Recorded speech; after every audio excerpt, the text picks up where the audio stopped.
José Carlos Barbosa, sabendo que é um conhecedor bastante profundo daquilo que é a realidade da ferrovia e sabendo que, de facto, a ferrovia tem que ser incentivada e tem que ser promovida, nós estamos aqui a falar de mercadorias, eu sei que o José Carlos prefere falar de passageiros, mas o que é verdade é que nós aqui temos um grande desafio, não é? O que é preciso para o comboio, de facto, ser mais competitivo? Como é que nós podemos aumentar a cota modal da ferrovia? Ok, bom dia a todos. Bom dia, Miguel. Obrigado pelo convite e ao Obrigado, Fernando, eu. que já tínhamos falado muitas vezes pela internet, mas nunca tínhamos estado presencialmente. E agradecer a todos vós a vossa presença e aos meus colegas de painel. Quem viu a apresentação percebe rapidamente quais são os problemas que afetam a competitividade da ferrovia: taxa de uso, comprimento dos comboios, a sinalização, o perfil da via, os canais horários e os custos de manutenção, que não estava ali naquele slide, mas os custos de manutenção são muito importantes hoje em dia para os operadores ferroviários.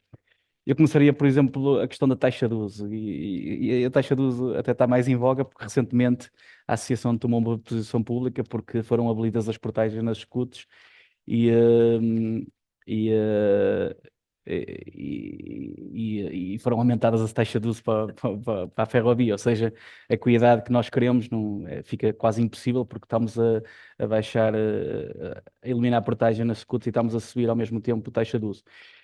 Por acaso tive essa discussão dentro de alguns colegas no Parlamento, porque eu, como eu sou apaixonado por ferrovia e acho que se nós queremos cumprir os objetivos, não é? Neste momento apenas 13% das mercadorias, 13% das nossas mercadorias utilizam transporte ferroviário e nós temos um objetivo até 2050 de passar para 40%. Se continuarmos a aumentar a taxa de uso, se continuarmos a eliminar portagens, vamos ter sempre, não vamos conseguir cumprir esse objetivo. Hum, e eu também percebi rapidamente os argumentos dos meus colegas que apoiavam o fim das escutas. É que, na verdade, no interior nós temos ferrovia, mas não temos operação. Nós temos linhas, mas não há comboios a circular, as pessoas também não são servidas. Não adianta nada nós termos uma linha ferroviária em que passam 4 comboios por dia. Está no mínimo um comboio de meia hora, porque a frequência é que faz com que as pessoas mudem do transporte rodoviário para o ferroviário. Eu percebi bem o argumento, mas e também percebi muito bem que a maior parte, quer dizer, os grandes investimentos no país são feitos nas grandes cidades do litoral, como é óbvio no Porto de Lisboa, os investimentos nos metros, e as pessoas do interior não têm esses investimentos, e uma forma de os compensar pelos investimentos que fazem no litoral é facilitar o acesso às portagens gratuitas.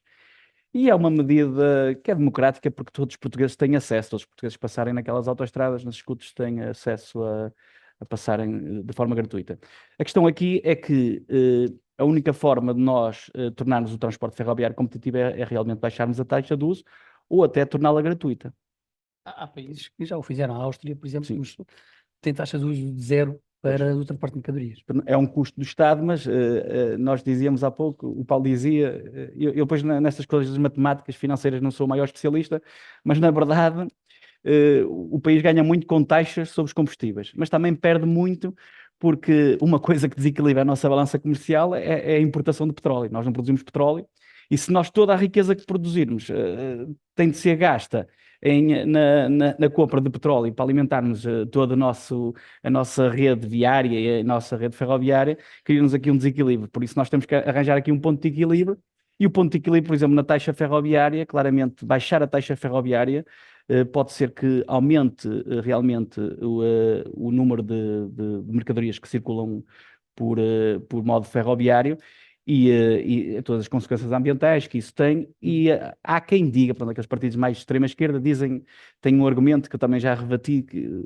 eu sou a favor de baixarmos a taxa de uso. Pronto, isso é, aliás, já fiz uma proposta, só que isto dentro dos partidos também, nós pensamos todos um pouco diferentes e depois a maioria cá decidir. Há partidos que consideram, por exemplo, que baixar a taxa de uso é aumentar o lucro das empresas ferroviárias. Já deve ter ouvido isso.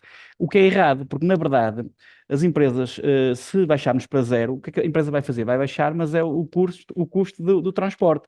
Ou seja, aquilo vai se refletir no custo do produto, não no lucro da empresa de transporte ferroviário. E vai aumentar, sim, a capacidade que a empresa tem para ter preços mais baixos e para poder transportar mais mercadoria de modo ferroviário. Eu acho que isso é fundamental. Depois temos todas as questões da infraestrutura. Nós realmente, durante décadas, desinvestimos na ferrovia. E aquilo que nós vimos depois de 2019, há um novo impulso. Agora, nós não podemos andar anos e anos a mandar os trabalhadores e as empresas de construção ferroviária embora para outros países e depois, de um momento para o outro, fazer todos os investimentos. É isso que esses atrasos todos, torna completamente impossível fazer todos os investimentos em 10 anos. Vai ser difícil cumprir esses prazos. E agora vocês começam a ver, a grande discussão é sobre imigrantes. Claro, nós vamos precisar mais de imigrantes porque vamos ter de produzir mais, vamos ter de fazer mais e vamos ter de ter mais gente para fazer linhas ferroviárias. Depois há outra questão que eu também queria falar aqui, que é importantíssima, que é a questão da sinalização e do controle de velocidade. Nós temos o Convel está completamente obsoleto. As empresas vivem das peças reparadas, por meio dos empresas que conseguem reparar aquelas peças, não há facilidade da empresa comprar peças novas. Ou seja, se a Medway comprar 10 locomotivas novas, vai ter uma dificuldade porque não tem Convel para lá colocar. E vai mendigar à CP, vai tentar ver nos seus armazéns se há ali umas peças que não foram reparadas que possa colocar. Eu lembro que recentemente, quando eu era diretor de engenharia da CP, um dos novos operadores queria nos alugar as duas 600, estávamos a reparar, mas as locomotivas estavam paradas há 10 anos e que estávamos a recuperar. Nós tínhamos um problema, não podíamos alugar porque precisávamos delas para a operação ferroviária e tínhamos outro problema que não tínhamos Convel para elas todas, ou seja, os novos operadores ferroviários ou os operadores que existem, que se querem crescer, se querem aumentar o número de comboios, também têm essa dificuldade com as questões de controle de velocidade. E depois, para acabar, para passar a bola ao lado seguinte, que é uma coisa que eu também acho que tenho andado a estudar e tenho andado a refletir. Hoje em dia os custos de manutenção são cada vez mais elevados e as próprias empresas de mercadorias também têm de repensar a sua forma de fazer a manutenção dos seus comboios. Como a ACP, não é? A ACP internalizou a manutenção porque os fabricantes, os custos, há dois objetivos diferentes, não é? O fabricante, quando faz a manutenção a um operador, tem o objetivo de ter lucro com a manutenção e o operador, quando tem a operação de manutenção, tem o objetivo de ter fiabilidade e disponibilidade. São objetivos diferentes e os custos de manutenção muitas vezes nos custos totais são 25% do valor global dos custos totais da operação ferroviária e nós, para sermos competitivos, também temos que conseguir baixar os custos de manutenção para terem preços mais baixos para o transporte de mercadorias. Pronto, eu passava a bola, se quiser falar mais. Não, mas levantou aí temas pertinentes. A questão da sinalização é bastante relevante, porque os próprios operadores de mercadorias teriam interesse em trazer comboios para a operação nacional e hoje em dia não o conseguem fazer por causa do Convel, precisamente. E, portanto, tem comboios novos a circular em Espanha, por exemplo, que circulam perfeitamente. Poderiam perfeitamente também circular em Portugal e não o podem fazer por causa do Convel. Portanto, é de facto uma barreira e é uma barreira que vai demorar tempo a ultrapassar, porque não está nada previsto. Não tínhamos previsto termos um sistema de sinalização operacional antes de 2026, 2027. Portanto, até lá, temos que perceber que vamos ter que viver com os comboios que temos. Sim, temos agora, há umas empresas, a Critical está a desenvolver o STM, no fundo é um tradutor da sinalização europeia para a sinalização portuguesa, aquilo fará a tradução, mas o que é certo é que isso ainda não está feito e a CP, entretanto, internalizou a manutenção do Convel para criar competências internas, porque as empresas que lhe faziam diziam que os materiais descontinuaram e que a maior parte dos materiais estavam sem reparação e a CP foi percebendo que se calhar se investisse mais nessas reparações conseguia reparar material que podia ser encostado para a sucata e tem feito isso e tem conseguido encontrar mais subsolentes e mais peças subsolentes porque tem feito essa reparação. Aqui temos um problema grave, que é se nós continuarmos sem resolvermos o problema de Convel, até corremos o risco de começarmos a parar comboios de passageiros. Ou seja, não podemos aumentar o número de comboios de mercadorias, temos este constrangimento porque se comprarmos comboios novos não temos Convel para lá colocar, ou seja, sempre que é preciso meter num comboio novo, é preciso abater outro. Ou seja, nós temos de tirar uma locomotiva antiga de circulação e pegar nesse material e colocá-lo no novo. Isso cria-nos um constrangimento grave, porque aquilo que nós queremos é aumentar a operação. Ou seja, aumentar o número de comboios, não é encostar comboios, é aumentar a oferta, porque o objetivo é aumentarmos o número de mercadorias transportadas por modo ferroviário e também aumentar o número de passageiros. Mas este equilíbrio é muito difícil de fazer. Na indústria automóvel, rapidamente, como há muitos players a construir peças, a coisa é muito mais fácil, os caminhões, não há esse tipo de limitações. Agora, na indústria ferroviária são poucos players a construir peças, os operadores ficam na mão de 4 ou 5 fornecedores, com preços completamente anormais, são preços para pequenas peças, custam milhares de euros, não é? Os custos de manutenção são completamente elevadíssimos, isso cria graves constrangimentos, até nessas coisas até a Autoridade da Concorrência Europeia devia atuar mais, porque claramente que muitas das vezes, como eles não têm capacidade para tudo, cada um fabrica uma certa área e depois não há competitividade na construção desse tipo de equipamentos, o que nos cria constrangimentos graves à operação ferroviária, seja do modo passageiros, seja do modo mercadorias. Obrigado, Zé Carlos. Eu agora ia aqui passar aqui ao Nabe Martins para fazer aqui uma provocação. Nós, de certa maneira, temos todos a consciência que o transporte de mercadorias ferroviário, para crescer, tem que ser intermodal, não é? E aqui o Nabe Martins, aqui enquanto a APAT, tem aqui um papel também muito importante e conhecimento muito grande daquilo que é a realidade de uma operação logística de fio a pavio, não é? E olhando para isso, como é que nós podemos, sabendo nós que a intermodalidade é essencial, como é que podemos incentivar essa intermodalidade em benefício também do crescimento da cota modal da ferrovia? Bom dia a todos. Mais uma vez, obrigado pelo convite. Em nome da APAT, também quero referir a importância deste evento hoje e a importância das mercadorias, que hoje quase nem falamos de passageiros, portanto, o programa é todo dedicado às mercadorias, só isso revela a importância das mercadorias, pelo menos para nós e para as empresas portuguesas, e a forma como é que nós vamos começar a transportar estas mercadorias com este novo paradigma que está em cima da mesa. Como é que nós vamos motivar a intermodalidade e como é que nós vamos dizer às pessoas para fazer mais intermodalidade? Bom, primeiro é termos infraestruturas adequadas para isso. Já foi aqui referido, nós tivemos não sei quantos anos sem investir na ferrovia e de repente temos aí este programa todo, que já foi aqui outra vez falado, mas eu quero referir uma coisa, que é assim, a maior parte das obras são para terminar depois de 2030. E a gente tem que atingir a cota até 2030. Né? Pelo menos foi o que o Miguel ali apresentou. Né? Portanto, há aqui uma coisa que eu não sei como é que nós vamos compatibilizar isso, mas vamos ter que fazer. Mas realmente, como é que se motiva? Por exemplo, voltando aqui à taxa de uso, já sabia que íamos falar nisto, fui pesquisar alguma coisa. A Alemanha aumentou 16,2, ou tem ideia de aumentar 16,2, os operadores ferroviários colocaram o processo em tribunal porque estão contra essa decisão da Alemanha. A Suíça, 2,1, e isso já significa um custo anual de 6 milhões de euros para os transportadores ferroviários. Em Itália, a taxa de uso representa entre 10% a 20% do custo total aos operadores ferroviários. Em Portugal, a expectativa é 22 ou 23, também já foi falado, mas eu admirei-me, fiquei muito admirado. E aqui, como é que se motiva o transporte intermodal?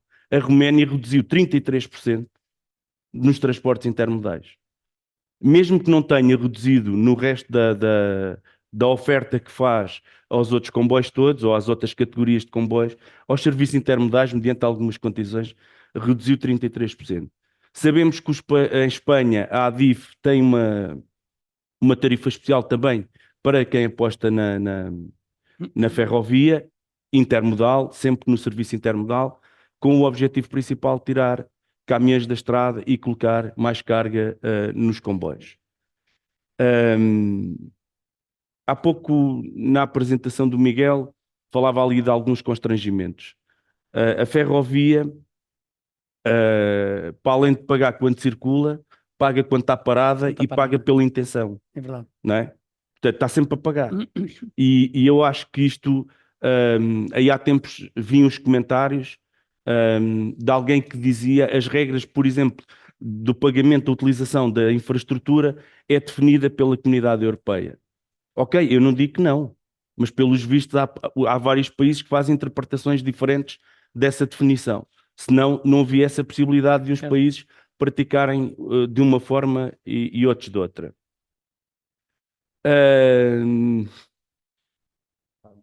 O que nós temos é que nós, normalmente, e também foi aqui dito, nós dizemos a ferrovia tem muitas vantagens. É mais verde, é mais competitiva quando tem condições iguais, tem mais capacidade de transporte, é de longe mais segura dos modos de transporte, exceptuando o avião. É provavelmente o modo de transporte mais seguro, tem menos acidentes, tem menos congestionamentos e provoca menos acidentes graves ou mortes. Em alguns casos, e quando os corredores, que vamos falar provavelmente a seguir nessa matéria, quando os corredores ferroviários estão bem montados, consegue corresponder no transit time àquilo que é preciso, e no final gera menos externalidades, tem menos custos no global, não é? O Dr. Carlos Vasconcelos diz uma coisa, que nós parecemos um país esquizofrénico relativamente a isto. E eu também tenho que já estive ligado, muito mais ligado à questão da ferrovia, e eu acho que o ecossistema ferroviário muitas das vezes também é autista. Só olha para a sua própria realidade e não percebe que o comboio não faz o porta a porta, portanto precisamos de fazer intermodalidade. Para fazermos intermodalidade temos que ter parceiros. Esses parceiros têm que ser portos secos, portos marítimos, rodoviários, operadores logísticos. E se nós não, eu julgo que se nós não conseguirmos montar este ecossistema em que todos consigamos perceber que o objetivo é comum e temos um objetivo para cumprir, nós não vamos conseguir fazer isso. Mas já estamos a fazer caminhos nesse sentido, ou não? Sim, e eu penso, o que eu acho é que ainda há aqui, há aqui players que ainda não foram chamados a essa, e normalmente é quem tem a carga, não é? Porque um operador ferroviário ou um gestor de infraestrutura pode ter uma excelente ideia e montar um grande corredor, mas se não tiver carga, aquilo não funciona. Disseste há Claro. bocado, Miguel, aquilo que já ouviste várias vezes, a carga encontra sempre o seu caminho, Certo, certo. não é? Vai de uma maneira ou de outra.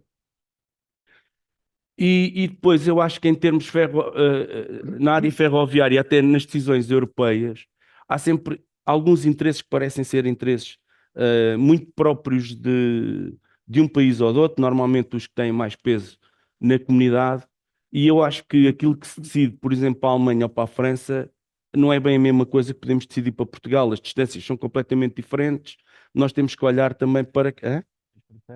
Sim, nós somos periféricos e por isso é que nós há uns anos começámos a olhar para os portos e percebemos que a carga estava nos portos e podemos fazer chegar essa carga lá fora. Não é por isso, ou melhor, acho que é por isso que o Corredor Sul teve uma grande prioridade para conseguir ligar pelo menos os portos de Lisboa, Setúbal e Sines ao centro da Península Ibérica para já. Fiquei aqui também contente com uma coisa que foi o Teles que disse. Há problemas de capacidade na linha do norte, mas é só à hora de ponta.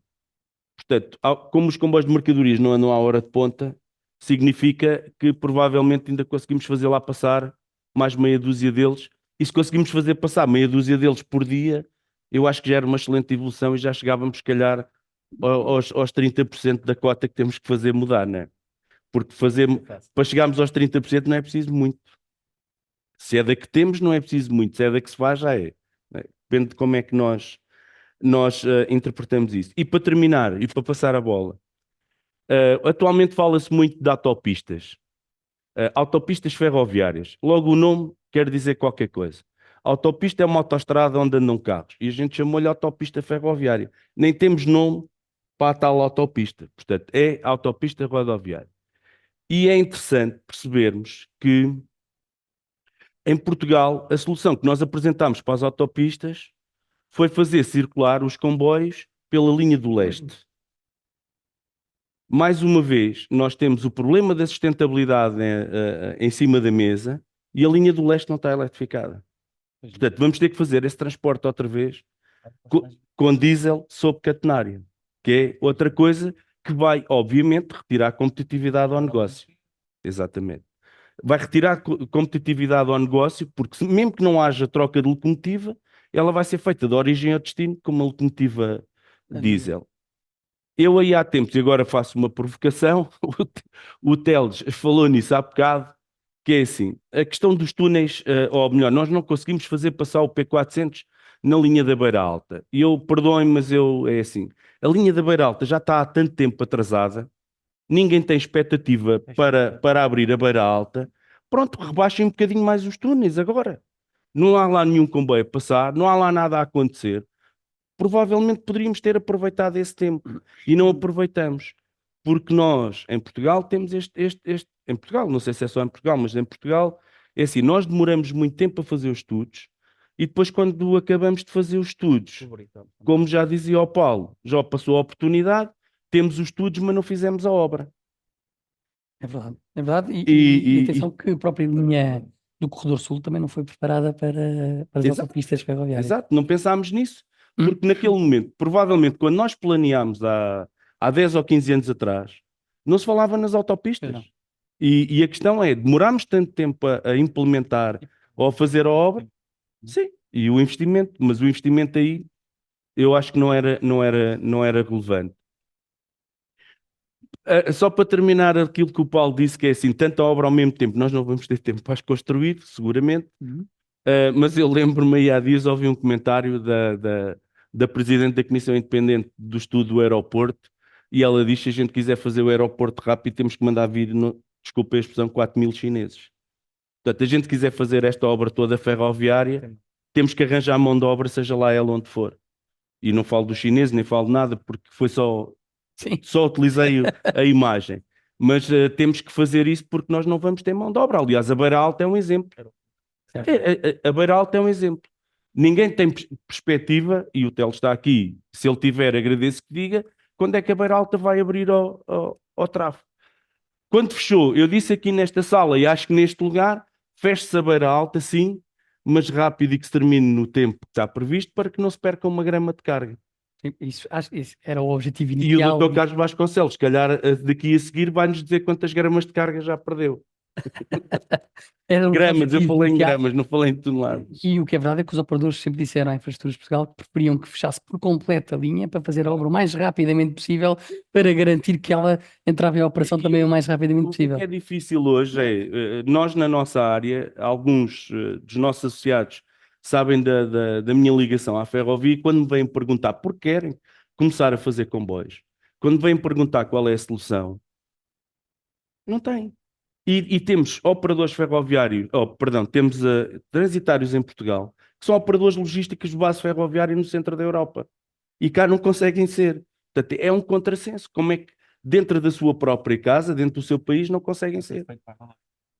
Bem, já falámos um bocadinho daquilo que era importante a nível de competitividade dos operadores de PSI, a operação, a intermodalidade e a importância da intermodalidade.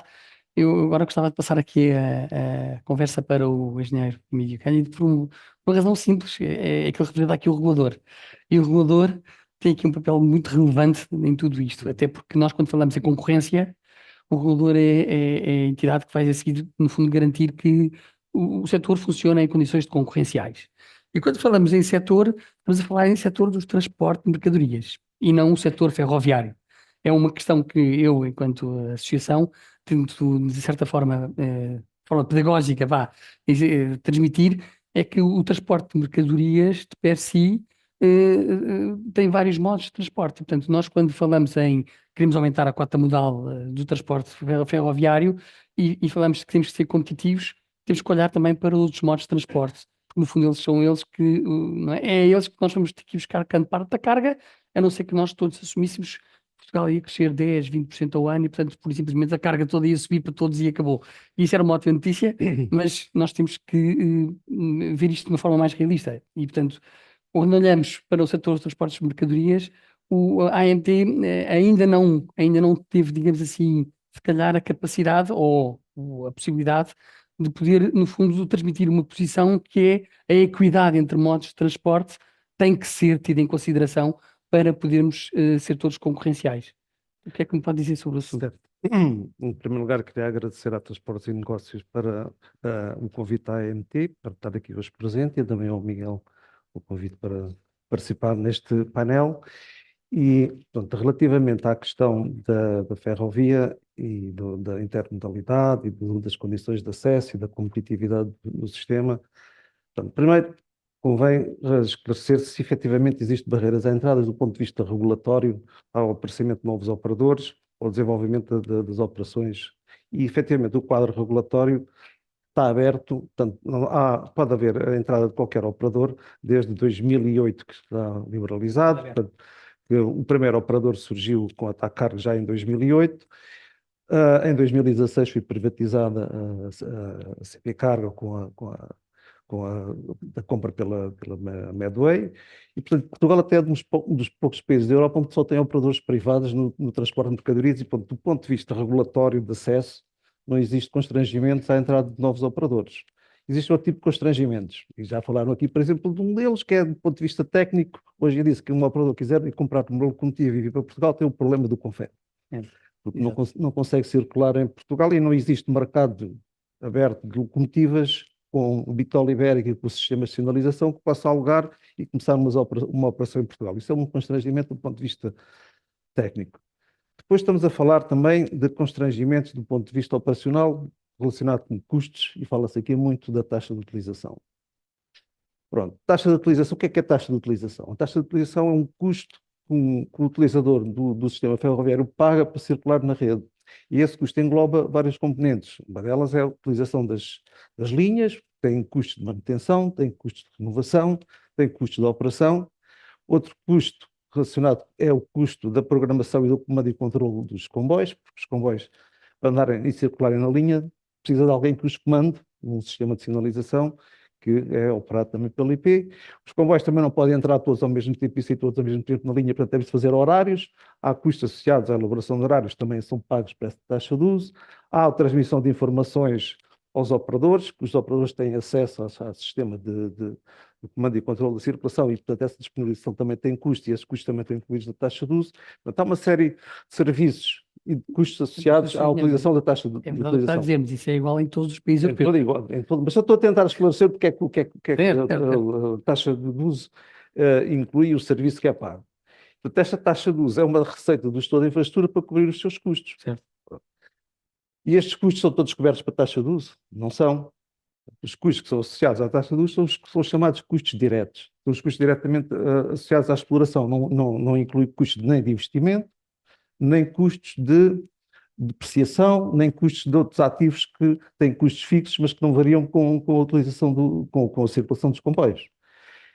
E, portanto, por exemplo, para 2024, os custos associados à operação ferroviária são de cerca de, estavam em estimativas que a IP, portanto, apresenta, são 184 milhões de euros e das receitas são 94. Portanto, a taxa de cobertura das receitas, das taxas que a IP cobra pelos custos que tem, são cerca de 51%.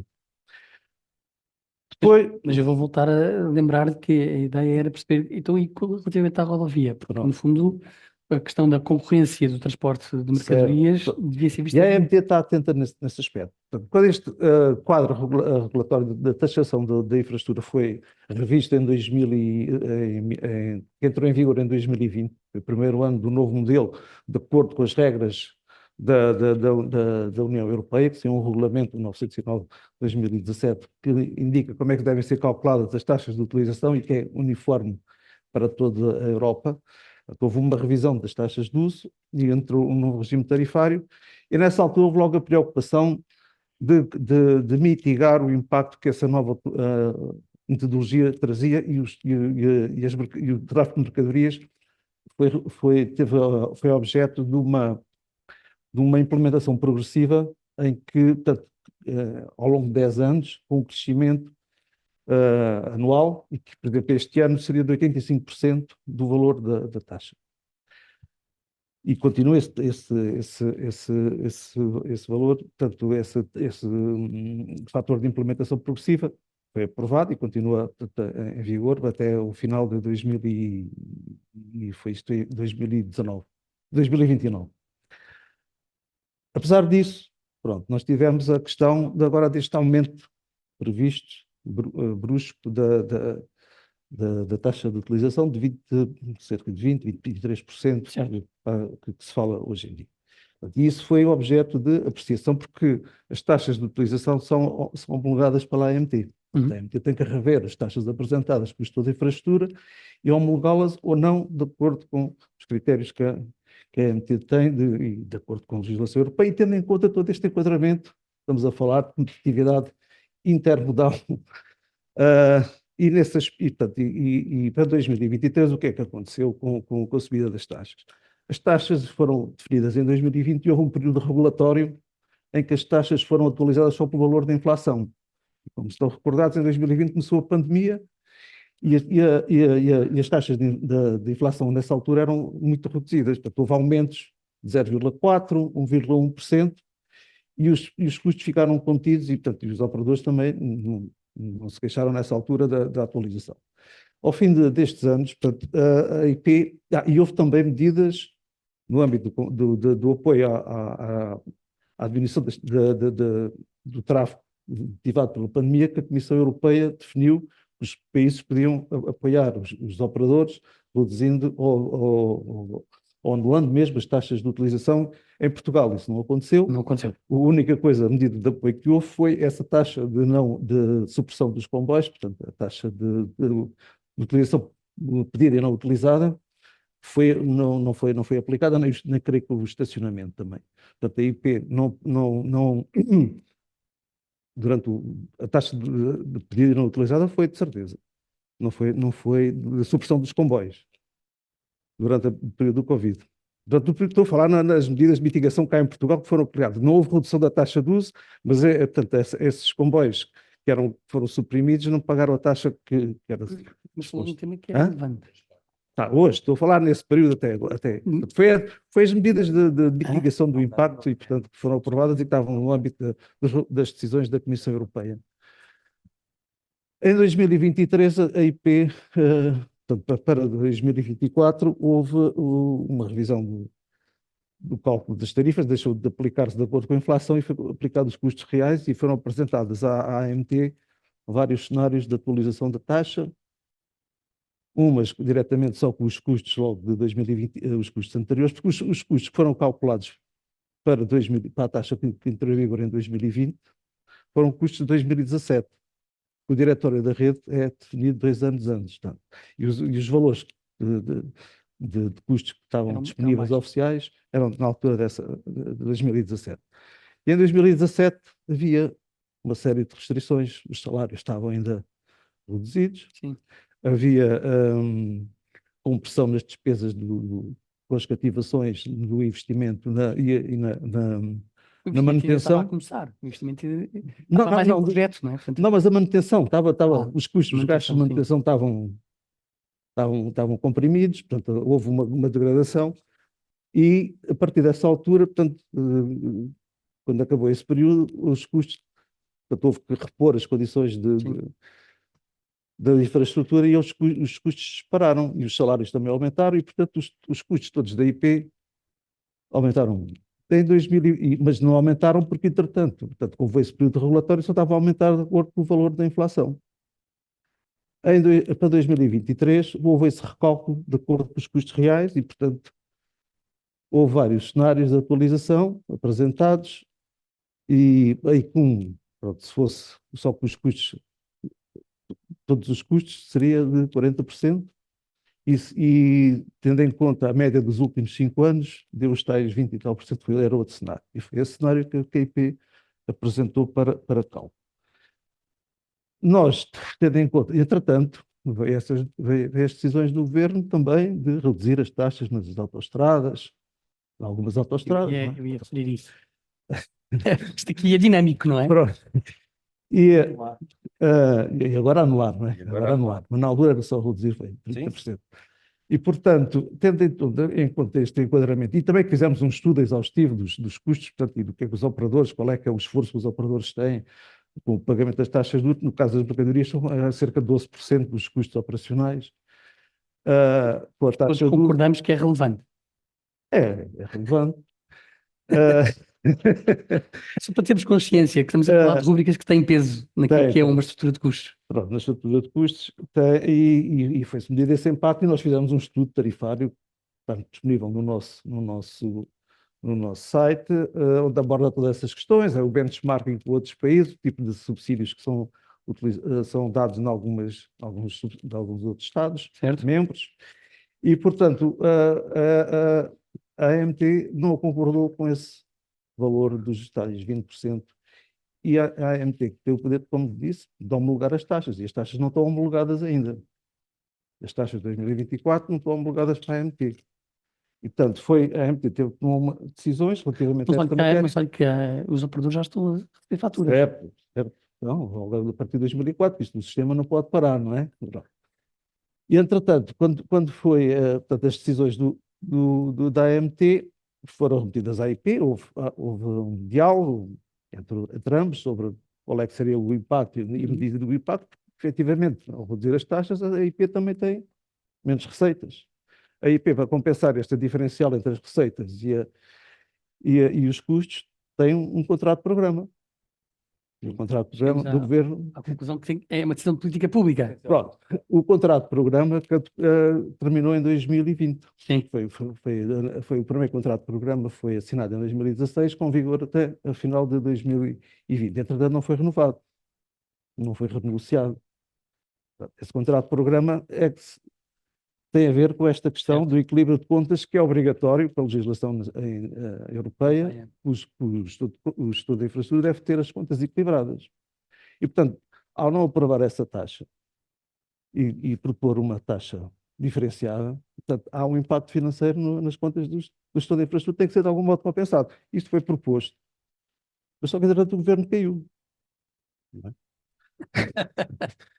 O governo caiu e, portanto, esta situação transitou para o novo governo, que, entretanto, também já há notícias públicas, o novo Secretário de Estado, e há, dentro do próprio programa do governo, portanto, uma atenção especial ao tráfego de mercadorias e às condições de competitividade, no fundo, com certeza, no âmbito das políticas públicas, de dar algum apoio para que haja aqui este equilíbrio entre o pagamento de uma taxa mais reduzida, eventualmente, e o equilíbrio das contas do gestor da infraestrutura, que isto é uma equação, porque os custos não desaparecem. Os custos não, para reduzir as taxas, os custos não desaparecem.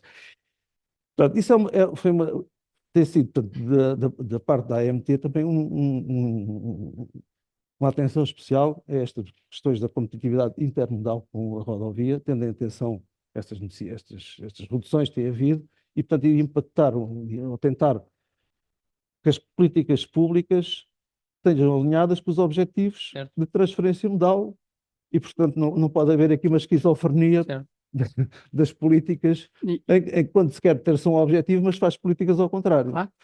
Isso me permite valorizar também aquilo que são as externalidades positivas que a ferrovia. Nesse aspecto, portanto, nós, no âmbito desta decisão sobre a aprovação do Diretório da Rede 2024, nós solicitámos à IP que iniciasse um estudo da revisão do método de cálculo das tarifas, tendo em conta várias dimensões, uma das quais é também uma modulação das taxas com o desempenho da infraestrutura, porque nós temos infraestrutura fechada, nós temos grandes impactos das obras no operador e as taxas de uso, de algum modo também refletir a disponibilidade da rede que é oferecida aos operadores, não é só cobrar a mesma taxa, independentemente da disponibilidade que a rede tenha, ou a própria fiabilidade em termos de atrasos. E, além disso, também essas questões ambientais, do impacto e das externalidades que o caminho de ferro não provoca e que os outros modos provocam, de como é que a gente pode. Portanto, esse estudo, e ontem éramos para ter uma reunião, mas como tive que ir para aqui, com a própria reunião com a IP, para iniciarmos esse trabalho, portanto, para a IP também saber o que é que há de fazer relativamente a essas questões. Espera que esteja pronto mais ou menos para aquela altura. Já foi decidido ano passado, só que, entretanto, estas decisões políticas, e isto, o governo caiu, a IP também ficou no limbo, não há decisão ainda, estas coisas, efetivamente, quando a gente ouve falar que a instabilidade política provoca impactos na economia, temos aqui um caso. Portanto, há aqui uma indecisão que ainda não foi decidida a taxa de 2024, já está decidida a taxa, ou já está proposta pela IP a taxa para 2025 e ainda não se resolveu 2024.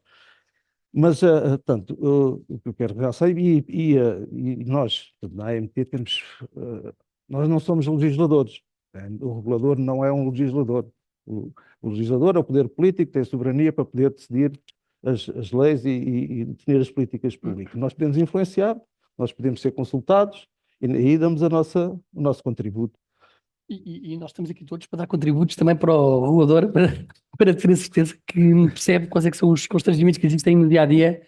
Nós estamos atentos ao mercado e fazemos muitas vezes a sensação que dá é que as decisões, quando às vezes são tomadas, não têm em consideração a informação que existe no terreno, digamos Pronto. assim. E, portanto, E são... nós temos contribuído para a literacia neste aspecto, Sim. com a organização agora de uma série de eventos públicos, onde abordamos várias matérias, com estudos que fazemos, Sim. disponíveis no nosso site, um dos quais é este estudo tarifário, que eu aconselho, portanto, por ler, onde pronto, é conhecimento que é aportado ao sistema também para ajudar a quem tem o poder de decidir e Sim. implementar e fazer a legislação, ter em conta. Se me permite, porque há aqui coisas que até estes dois senhores aqui falaram que também são importantes às vezes ter em consideração. Por exemplo, quando falamos do investimento na infraestrutura, é preciso ter consciência que o investimento em infraestrutura tem ainda espaço para melhorar. Por exemplo, a própria infraestrutura de Portugal, daquilo que são as intervenções que fez, não mudou nada a nível de pendentes. E os pendentes significa a inclinação da linha. E isso tem impacto direto naquilo que é a otimização e a operação, não é? Muitas vezes nós dizemos, mas passar a ter comboios 750 metros na linha da Beira Alta, se calhar os operadores vão dizer que nem todos os comboios conseguem fazer 650 metros na linha da Beira Alta, porque a mercadoria mais pesada não consegue fazer. Pois, mas Então mete mais locomotivas, Ou é mais caro na mesma. Pronto, portanto, quando olhamos depois a seguir para aquilo que são os benefícios e exato, poupanças, exato. não estamos a falar a mesma coisa. Portanto, são temas que muitas vezes não são falados, não são discutidos, mas que é preciso Não, mas perceber. esse problema das pendentes é um problema que as mercadorias sempre levantaram. Já Certo. desde o PETI 2030, quando se definiu as políticas de ferrovias 2020, essa questão foi levantada. Só que isso tem um custo muito elevado. Claro. Os recursos não são ilimitados. Não, Portanto, há prioridades, não é? opções.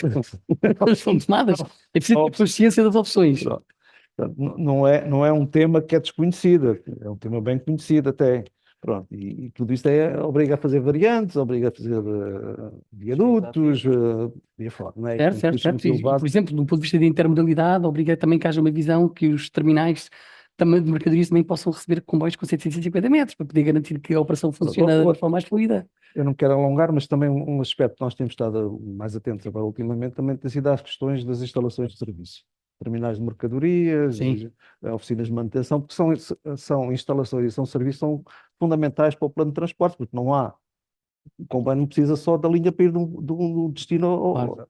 da origem ao destino, precisa Claro. ir depois de oficinas para fazer a manutenção, precisa de espaço para estacionar, precisa de instalações para fazer lavagens, para recolher as casas de banho. Separação até, por exemplo, de contentores, por exemplo, os terminais têm que também muitas vezes ter esse serviço associado. Pronto, e as condições de acesso Manutenção. e a transparência no acesso e na tarifação desses serviços é também uma questão regulatória importante, porque nós temos um mercado fechado, mas há expectativas de abril e os operadores novos querem também saber onde é que podem aceder, quanto é que lhes custa aceder, quanto é que pagam pelos serviços.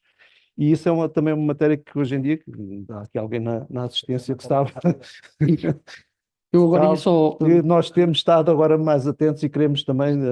eu queria só aqui desafiar agora que o Bernardo Martins por uma questão simples, que é ultimamente, nas últimas semanas, também foi lançada aqui uma iniciativa que achava que era interessante só falar um bocadinho sobre ela, Sim. que é a Comunidade Logística Ferroviária, que é também, lá está, uma iniciativa do ecossistema ferroviário, que há pouco falava muito bem, para poder, no fundo, perceber como é que podemos contribuir para essa intermodalidade e para garantir que tornamos o transporte ferroviário mais competitivo.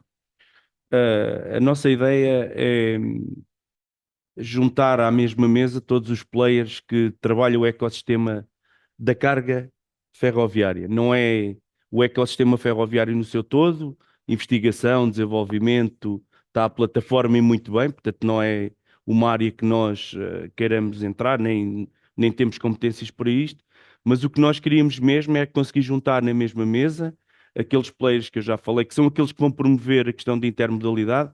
O nosso novo presidente da APAT, quando tomou posse, disse que nós somos intermodais por natureza.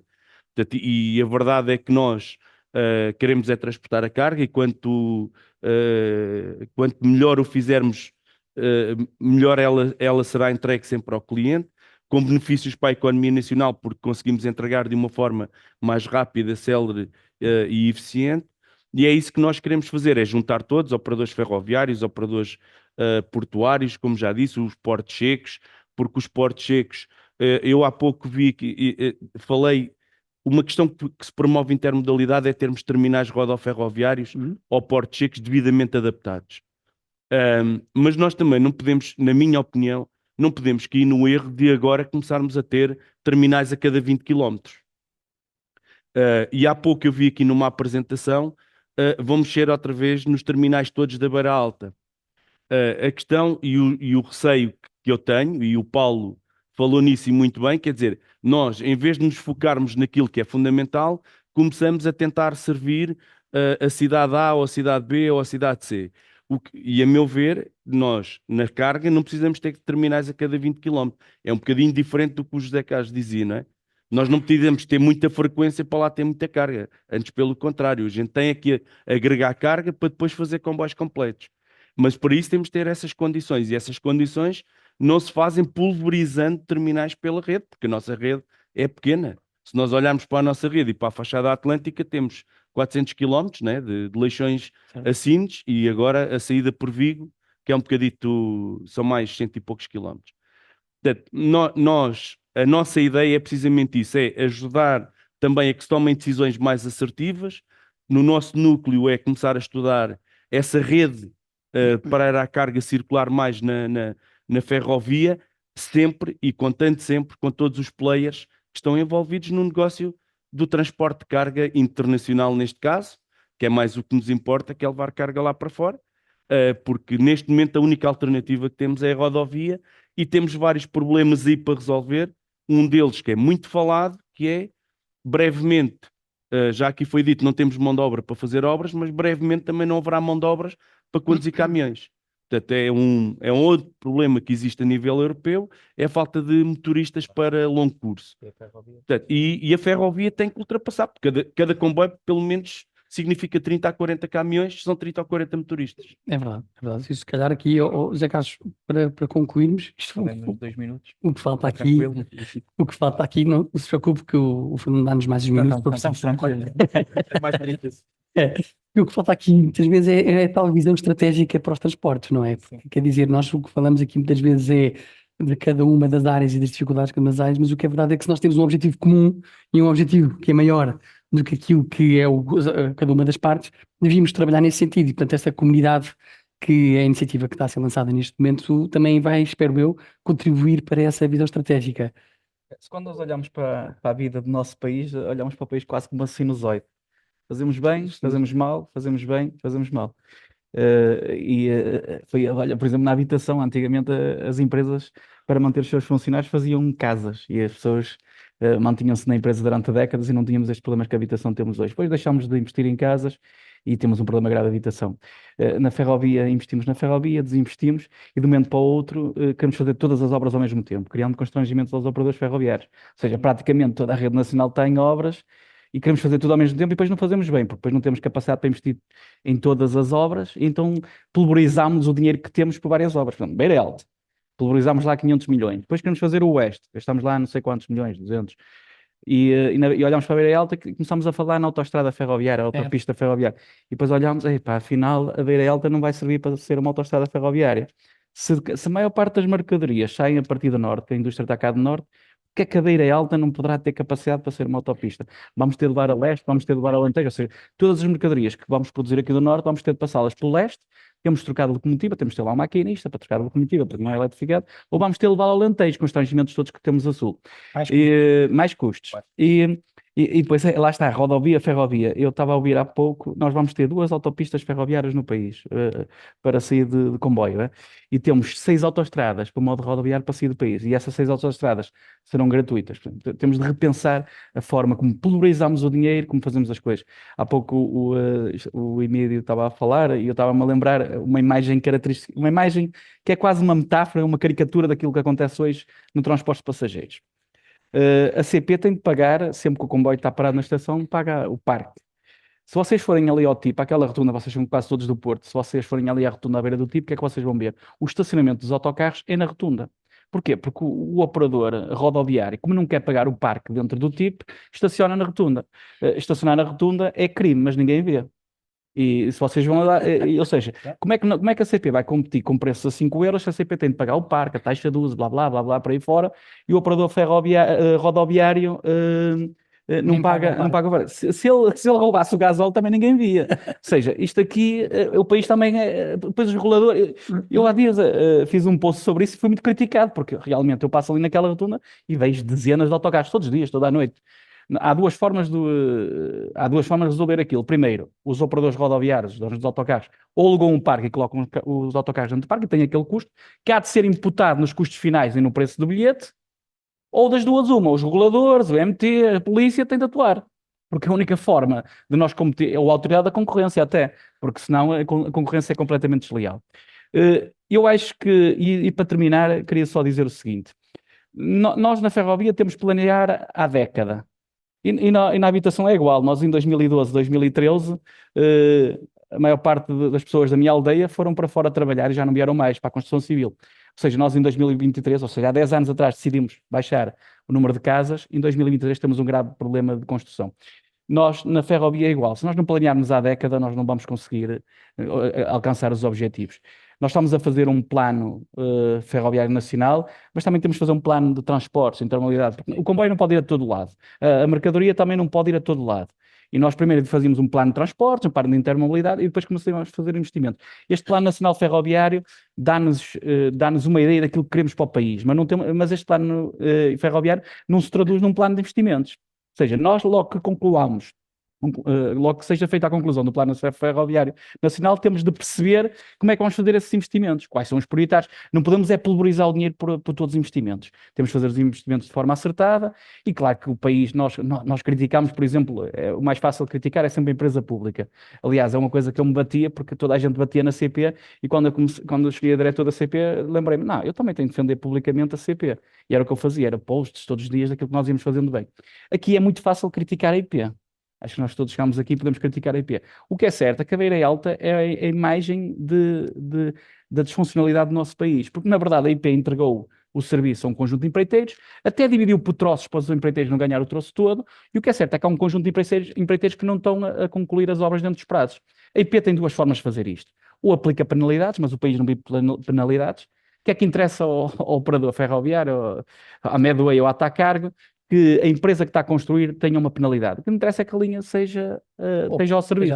Ou seja, tudo isto também tem de ser repensado, a forma como nós fazemos concursos públicos, a forma como os nossos tribunais atuam, não é? A linha de alta velocidade nós vamos ver que é feita de forma diferente, que é uma PPP, ou seja, não vai haver estes problemas de litigância, mas neste momento nós esperemos que não é? Sonhamos que não existam, que é a única forma de concluir isto em 10 anos. Ou seja, toda esta forma, não podemos só criticar as empresas públicas, mas também temos de olhar para as empresas que ganham os concursos, muitas vezes ganham os concursos abaixo de preço, e no dia seguinte já estão a pedir renegociação dos contratos. E eu acho que nós temos de ter muito mais atenção aos prazos, e para terminar, dizer o seguinte: atenção aos prazos e atenção à forma como pulverizamos o dinheiro. Fazer os investimentos de forma faseada e fazer bem, que as obras ferroviárias duram 100 anos. Se nós fizéssemos bem a obra da Beira Alta, se tivéssemos feito bem com os túneis já a liberar a Gabari para passar lá os caminhões, a coisa era feita de forma diferente. O que vai acontecer é que nós daqui a 10 anos, quando concluímos, vamos concluir dentro de 2 anos, 1 ano e meio, talvez, agora com os problemas nos túneis, mas daqui a 10 anos vamos perceber que vamos precisar de parar outra vez a linha para abrir os túneis para passarem lá caminhões, porque os caminhões vêm quase todos do norte. E vamos ter outro problema. Só vou dizer, só para terminar, Já temos aqui o Fernando. Já acabámos 3 minutos, Fernando. só para terminar, e foi na summit da plataforma, o atual secretário de Estado disse uma coisa mais ou menos assim: como é que nós vamos saber onde investir? Estamos a falar de transportes, obviamente. Como é que nós vamos saber onde investir se nós não temos um plano estratégico para a logística e transportes? Ou seja, nós sabemos que Aveiro, o Porto, a parte norte, produz muita carga, mas que tipo de carga é que produz? Não é? Sim. É muito pulverizada a carga ou há grandes volumes de carga? Quem é que produz grandes volumes de carga? E nós não temos esse trabalho feito. E por isso ele dizia: como é que nós vamos saber onde vamos investir se nós não temos esse trabalho feito? E é por isso que também esta comunidade de logística ferroviária tem um bocadinho essa vontade de, pelo menos do ponto de vista da ferrovia, desenhar aqui alguma estratégia para o transporte ferroviário de carga. Obviamente deixando as portas abertas para a rodovia, para o navio, para o avião, porque o avião neste momento também é uma questão muito importante e também nós achamos que as pessoas só pensaram no aeroporto e nos milhões de passageiros que lá vão aterrar, mas não pensaram em fazer um terminal de carga utilizando a posição geoestratégica que o nosso país tem a nível do corredor Ásia-América. Mas isso foi uma à parte. Mas não temos plano estratégico, era isso que eu queria dizer. Obrigado, Nada. obrigado aos três pelas vossas contribuições para esta discussão. Acho que fica aqui presente para todos, de facto, que é importante termos uma visão estratégica para a área dos transportes, antes de mais, e depois que é importantíssimo concluir-se as obras que estão em curso. Essas obras já deviam ter sido concluídas, nós todos ansiamos pela sua conclusão e para podermos operar normalmente, e esta visão estratégica que seja também focada em poder contribuir para uma maior competitividade dos transportes ferroviários de mercadorias. Portanto, se nós não tivermos isso como objetivo e como desígnio daquilo que é uma política pública de transportes, nós não vamos conseguir nunca que esta transição modal aconteça. Portanto, nós temos que perceber se de facto é um objetivo nacional ter essa transição modal e aumentar a cota modal do transporte ferroviário, o que é preciso para o fazer. Temos cá todos para isto, estas pessoas todas estão disponíveis para contribuir. Temos ideias, temos propostas e muitas delas já são conhecidas, portanto, o que temos aqui agora é de passar à ação. Obrigado. Muito obrigado.